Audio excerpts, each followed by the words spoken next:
اور اگر پنجاب اور کے پی کی اسمبلیاں بھی وہ تحلیل کر دیتے ہیں تو سوال یہ ہے، بات جو آپ کے ساتھ میں کرنے جا رہا ہوں، کہ اب موجودہ حکمرانوں کو بھی ذمہ داری کا مظاہرہ کرنا ہوگا، ہوش کے ناخن لینا ہوگے کہ پاکستان کے جو عوام جو مہنگائی میں پس بیٹھے ہیں، جو مہنگائی میں مسلسل پس رہے ہیں، اور مہنگائی کی وجہ سے ان کا جو جینا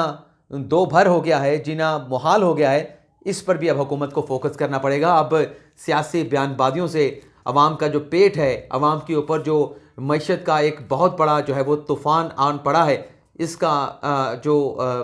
حل جو ہے اب حکومت نے نکالا ہے کہ عوام کو اس مہنگائی سے کیسے نجات دلانی ہے۔ اور اگر اس مہنگائی سے موجودہ حکمران آنے والے چند مہینوں میں عوام کو کوئی ریلیف، کوئی داد رسی نہ کر سکے، تو پھر یہ یاد رکھیں کہ عمران خان صاحب کی اتنی پاپولیرٹی ہے، اور مزید اگر مہنگائی کو کم نہ کیا گیا، اس میں اضافہ ہوا، تو پھر یہ مہنگائی جو ہے نہ صرف پیپلز پارٹی کو لے ڈوبے گی، بلکہ مصدق نواز اور پوری جو پی ڈی ایم ہے، تمام سیاسی جماعتوں کو جو ہے یہ مہنگائی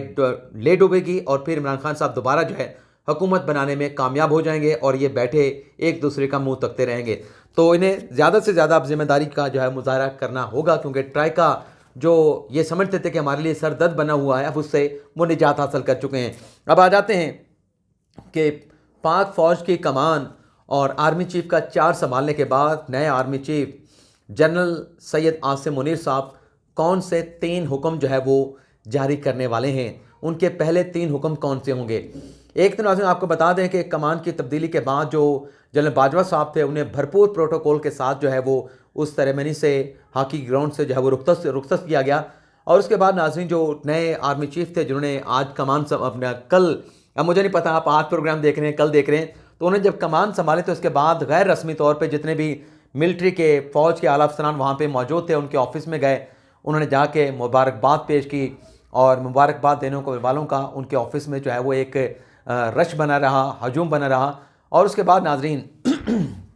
رات کو نئے آرمی چیف کی طرف سے آؤٹ گوئنگ، یعنی سابق army chief general Qamar Javed Bajwa صاحب کو ایک بڑا ہی شاہانہ قسم کا جو ہے وہ شاندار قسم کا جو ہے وہ عشائیہ بھی دیا گیا ہے۔ اب ہمیں جو ذرائع نے بتایا ہے، انہوں نے کہا ہے کہ اس عشائیہ سے فارغ ہونے کے بعد جب انفارمل وہ اپنی ذمہ داریاں سنبھال لیں گے نئے آرمی چیف، تو وہ 3 آرڈر جاری کریں گے۔ ایک آرڈر وہ جاری کریں گے، ایک تو بلکہ آپ کو یہ بتا دیں کہ اس بات کا امکان ظاہر کیا جا رہا ہے کہ اگلے ہفتے، اگلا یعنی جو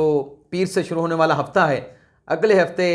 کور کمانڈر کانفرنس جو ہے وہ بلائے جانے کا امکان ہے۔ ابھی چند روز پہلے کور کمانڈر کانفرنس ہوئی ہے، جس میں الوداعی جو ہے وہ ملاقات کی ہے باجوہ صاحب نے۔ اس کے بعد اب نئے آرمی چیف صاحب جو ہیں، بتایا جا رہا ہے کہ اگلے ہفتے کور کمانڈر اجلاس جو ہے وہ بلانے جا رہے ہیں۔ اب پہلا حکم وہ یہ صادر کریں گے جو ہمیں ناظرین ذرائع نے بتایا ہے، کہ ایک حکم یہ ہوگا کہ فوری طور پہ جو نئے آرمی چیف کو جاری کرنا ہے کہ چیف آف جنرل سٹاف کون ہوں گے۔ یعنی یہ چیف آف جنرل سٹاف جنہیں CGS بھی کہتے ہیں، یہ وہ شخصیت ہوتی ہیں، یہ وہ عہدیدار ہوتے ہیں، پبلک آفس ہولڈر ہوتے ہیں، جو آرمی چیف کے بعد جنہیں سیکنڈ ان کمان کہا جاتا ہے، اور یہ آرمی چیف کے بعد یعنی نیکسٹ ٹو آرمی چیف انہیں کہا جاتا ہے۔ تو آرمی چیف کے جو آفس ہے وہ تمام اس میں جو چیزیں آتی ہیں، جو چیزیں آگے آرمی کو دکھانی ہوتی ہیں، آرمی چیف کو دکھانی ہوتی ہیں، وہ ان کے تھرو جاتی ہیں۔ تو اس سے پہلے لیفٹیننٹ جنرل اظہر عباس صاحب تھے، اب چونکہ نئے آرمی چیف آئے ہیں تو وہ نئے چیف آف جنرل سٹاف کا جو ہے وہ سب سے پہلے انتخاب کریں گے، اور دوسرا جو فیصلہ کریں گے وہ کور کمانڈر راولپنڈی کا کریں گے۔ کور کمانڈر راولپنڈی جو ہیں وہ پروموٹ ہو چکے ہیں، ایلیویٹ ہو چکے ہیں، انہیں chairman joint chief of staff committee بنا دیا گیا ہے، اور راولپنڈی کی کور کو خاص اہمیت دی جاتی ہے۔ پاکستان کے سیاسی تناظر میں یہ جو راولپنڈی کے کور ہے، اس میں جو 10 کور ہے وہ بھی آتی ہے، اور جو 111 بریگیڈ ہے جس سے متعلق مشہور ہے کہ جب بھی کوئی ملک میں مارشل لگا، کو ہوا ہے، تو یہ 111 بریگیڈ تھا جو اپنی جیپیں لے کے، ٹرک لے کے اسلام آباد میں آتے ہیں، اور پھر حکومت کے اوپر پوری جو مشینری ہوتی ہے اس پر جو ہے وہ قابض ہو جاتے ہیں، وہاں پہ قبضہ جو ہے جما لیا جاتا ہے۔ تو یہ جو کور ہے، اس کے کور کمانڈر کا بھی نئے آرمی چیف سید عاصم منیر صاحب کو انتخاب کرنا ہوگا۔ اور تیسرا جو انہوں نے فیصلہ کرنا ہے،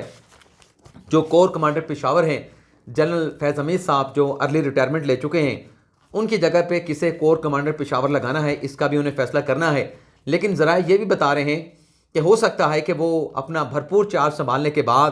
جو مختلف کورس میں اس وقت اعلیٰ افسران لگے ہوئے ہیں انہیں شفل بھی کیا جائے، ایسے فیصلے بھی سامنے آ سکتے ہیں۔ اور یہ بھی ذرائع نے بتایا ہے کہ بہت جلد جو ہے نئے آرمی چیف کی جانب سے پالیسی اسٹیٹمنٹ جو ہے وہ بھی نئے آرمی چیف سید عاصم منیر کی جانب سے جو ہے وہ جاری کیا جائے گا۔ اب اگلی جو خبر ہے ناظرین، مریم نواز کے کندھوں پہ بھاری ذمہ داری آنے کا امکان ہے، اور خبر یہاں سے یہ ہے کہ مستمک نواز جو الیکشن کمیشن کی جانب سے بار بار مستمک نواز کو نوٹسز کیے جا رہے ہیں، شہباز شریف کو بلایا جا رہا ہے، احسن اقبال کو بلایا جا رہا ہے کہ آپ کی جماعت انٹرا پارٹی الیکشن کیوں نہیں کروا رہی،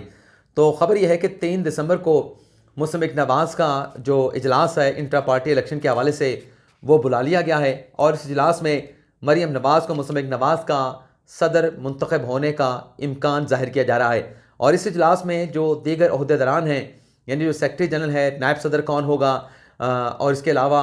باقی جو ایک پارٹی کے اندر ایک آفس بیرر ہوتے ہیں، ان تمام کا جو ہے وہ انتخاب کیا جائے گا، یعنی پوری ایک نئی تنظیم جو ہے مستمک نواز جو ہے وہ 3 دسمبر کو جو ہے منتخب کرنے جا رہی ہے، اور اسی انٹرا پارٹی الیکشن کی وجہ سے اس بات کا امکان بھی ظاہر کیا جا رہا ہے کہ ہو سکتا ہے کہ 3 دسمبر یا 3 دسمبر سے پہلے مریم نواز کی پاکستان واپسی ہو جائے۔ اب اگلی خبر جو کہ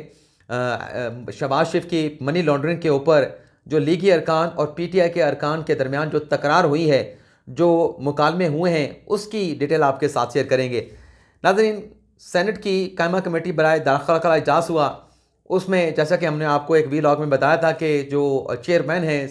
سینٹ کی قائمہ کمیٹی برائے داخلہ کے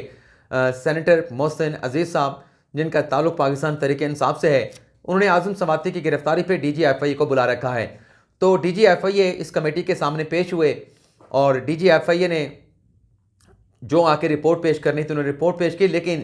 چیئرمین کمیٹی محسن عزیز صاحب نے کہا کہ ایف آئی اے کے حکام بھی آ چکے ہیں، لیکن مجھے چیئرمین سینٹ سعادت سنجرانی کی جانب سے خط لکھ کے آگاہ کیا گیا ہے کہ اعظم سواتی کی گرفتاری کے جو قانونی اور آئینی تقاضے تھے وہ ایف آئی اے کی جانب سے پورے کیے گئے ہیں۔ تو اس کے بعد ایف آئی اے کو حکام وہاں پہ موجود تھے، لیکن اعظم سواتی کی گرفتاری کے معاملے پہ کسی قسم کا کوئی سوال جو ہے وہ کمیٹی کی جانب سے نہیں اٹھایا گیا۔ البتہ جو پہلا کیس تھا اعظم سواتی کا، اس سے متعلق بریفنگ ضرور دی گئی کہ جو پہلا کیس ہے جس میں اعظم سواتی کی ضمانت ہو چکی ہے، اس میں جلد جو ہے چلان جو ہے متعلقہ عدالت میں جمع کروا دیا جائے گا۔ اسی طریقے سے اسی اجلاس میں اشرف شریف صاحب کے قتل سے متعلق بھی جو ہے وہ بریفنگ دی گئی، اور ایف آئی اے کے حکام نے بتایا کہ کمیٹی جو اس معاملے کی تحقیقات کے لیے تشکیل دی گئی ہے وہ اپنی انکوائری جو ہے وہ جاری رکھے ہوئے ہے، اور حساس معلومات ہیں اب تک جو ہم نے اکٹھی کی ہیں، تو جب تک کمیٹی کی رپورٹ مرتب نہیں ہو جاتی، رپورٹ فائنلائز نہیں ہو جاتی، تب تک یہ جو حساس معلومات ہیں یہ کسی کے ساتھ شیئر نہیں کر سکتے۔ تیسرا ناظرین جو اجلاس کا ایجنڈا تھا وہ جو شہباز شریف اور حمزہ شہباز شریف کے خلاف منی لانڈرنگ کا کیس تھا، جس میں ایف آئی اے کی کورٹ نے دونوں باپ بیٹے کو رہا کر دیا تھا، اور ان کے خلاف جو ایف آئی اے کا مقدمہ تھا اسے ڈسکارڈ یعنی ڈسمس کر دیا گیا تھا، مسترد کر دیا تھا، تو اس معاملے کو بھی ایجنڈے میں لایا گیا۔ محسن عزیز صاحب چیئرمین کمیٹی نے یہ سوال پوچھا ایف آئی اے کے حکام سے کہ اگر شہباز شریف کے خلاف مقدمہ نہیں بنتا تو پھر آپ نے یہ مقدمہ پہلے بنایا کیوں، اور اگر بنا لیا تھا تو پھر ایف آئی اے اس مقدمے سے پیچھے کیوں ہٹ گئی۔ تو اعظم نذیر طارق صاحب نے محسن عزیز صاحب سے کہا کہ کمیٹی کو سیاسی نہ بنایا جائے، ایف آئی اے نے کسی کے خلاف کوئی مقدمہ واپس نہیں لیا، کیا اب آپ کمیٹی میں عدلیہ اور ججز کو بھی کٹہرے میں لائیں گے؟ عدالت نے قرار دیا ہے کہ یہ مقدمہ شہباز شریف اور حمزہ کے خلاف بنتا نہیں تھا، اور جو معین صلاحی کا مقدمہ ہے وہ اس سے زیادہ سنگین تھا۔ اور پھر جو پاکستان تحریک انصاف کے سینیٹر تھے سیف اللہ ابڑو صاحب، انہوں نے کہا کہ منی لانڈرنگ کا جو شہباز شریف کی منی لانڈرنگ کا معاملہ ہے وہ کمیٹی کے ایجنڈے کا حصہ ہے، اگر یہ معاملہ کمیٹی کے ایجنڈے میں شامل کر لیا گیا ہے تو آپ کو جلن کیوں ہو رہی ہے؟ تو یہ تھا ناظرین قائمہ کمیٹی کے اجلاس کا احوال۔ اجازت چاہتے ہیں، اللہ حافظ۔